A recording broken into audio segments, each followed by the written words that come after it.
আসসালামাইকুম। তো গাইস, আশা করি সবাই ভালো আছেন। তো আজকে হচ্ছে জুম্মা মুবারক। আজকে রমজান মাসের শেষ জুম্মা। তো সবার সাথে আমরা জুম্মার নামাজ পড়ে মসজিদ থেকে বেরোলাম, অনেক ভালো লাগতেছে। তো সবচেয়ে আরেকটা বিষয় হচ্ছে যে আজকে যে জুম্মা পড়ছি, যে আগামী বছর যে জুম্মা পাবো কিনা বা আল্লাহ রাখ কিনা তার কোনো গ্যারান্টি নাই। তো আমি সবার জন্য দোয়া করব যে আল্লাহ তাআলা যাতে সবাইকে তৌফিক দান করেন, যে আমরা যাতে আবার জুম্মা পড়তে পারি এরকম রমজান মাসে। সেজন্য আমার আহ্বান থাকবে। আর আপনারা সবাই নামাজ পড়বেন, অন্যকে উৎসাহিত করবেন।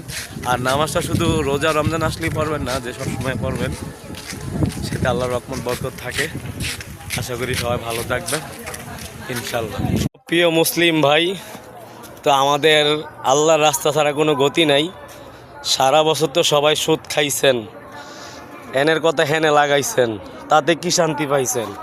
সব কিছু বাদ দেন, আল্লাহর রাস্তায় ধ্যান দেন। এটাই বাস্তবতা।